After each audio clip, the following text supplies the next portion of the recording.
Gurra kan qabu haa dhaga'u, laphee kan qabus haa qalbeeffatu.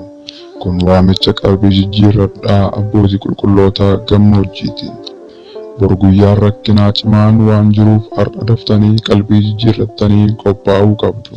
Baroonni 2012, 2013, 2014 Itoophiyaatiif baroota ciniinsuudha. Qalbii kan hin jijjiirranne dafee qalbii haa jijjiirratu.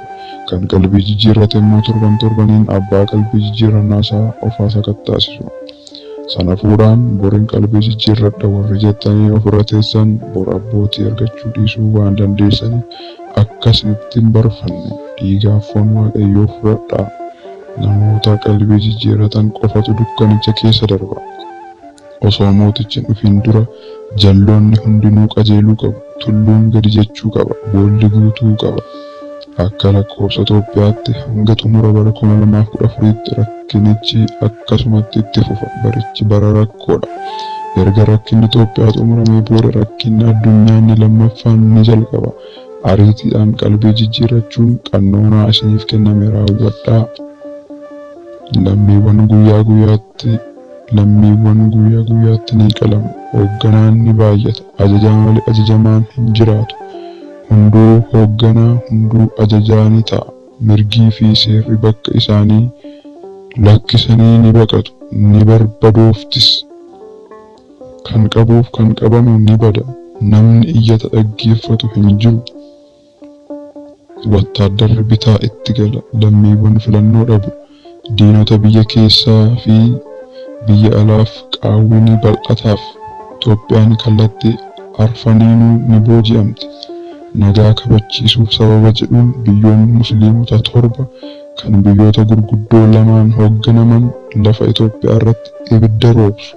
Meeshaan waraanaa bifa addaatiin buufata doonii Asabitti walitti qabame lafa Itoophiyaa irratti akka cabbiitti ni rooba.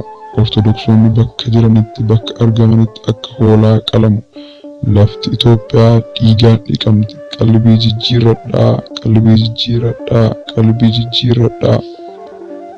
Hongeen hamaan Itoophiyaatti ni dhufa. Kan nyaatamu kan dhugamus lafittiirraa ni bada. Beelli lammiiwwan waraanarraa hafan ni fixa. Sababa baqattummaatiin yeroon tsoomiin gooftaa hin tsoomamne ni dhufa. Yeroo beelaa garuu kawaalonni yookiin gadaamonni namni keessatti hafuu jiru. Gadaamonnii fi dabriiwwan namoonni itti hafan jiru. Gadaamotaa fi dabroota taabota Iyyesuusiin qaban hundatti namoonni rakkinicha jalaa ni hafu. Ammaaf bakkeewwan dhokannaa yookiin waashaa kan jedhaman kan cufaa ta'an ni banamu. Lammiiwwan hafan achitti baqatu. Har'a dafaatii ashaboo fi midhaan daana'oon hin nyaanne kuufadhaa. Qalbii jijjiirradhaa, qalbii jijjiirradhaa, qalbii jijjiirradhaa. Ergasiis dhukkubni cimaan ni dhufa. Dhukkubni sa'aatii 12 qofa tursuu danda'u ni uumama. Kunis waraanaa fi hongee booda dhufa. Furmaanni isaa tokkoo fi tokkoo qalbii jijjiirrachuuf fooniif dhiiga fudhachuu qofadha. Abboonni akkas jedhan. Bor lubni qalbii jijjiirrannaa keessan isinirraa fuudhu waan dhibuu danda'uuf namoonni carraa sagalee kana dhaga'uu argattan ijoollonni keenya uffata koo osoo hin jedhin garaa koo dugda koo osoo hin jedhin sababa osoo hin tarreessin har'uma qalbii jijjiirradhaa. Qalbii jijjiirradhaa, qalbii jijjiirradhaa, qalbii jijjiirradhaa. Bara 2015 bara Luqaasitti mootichi ni dhufa. Roobni torban tokkoof ni rooba. Dhiiga dhangala'ees lafarraa qulqulleessa.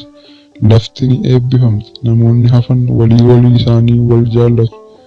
Namni jal'ina yaadu hin jiraatu. Mootiin tokko jaalalaan waggaa 40 ni hooggana.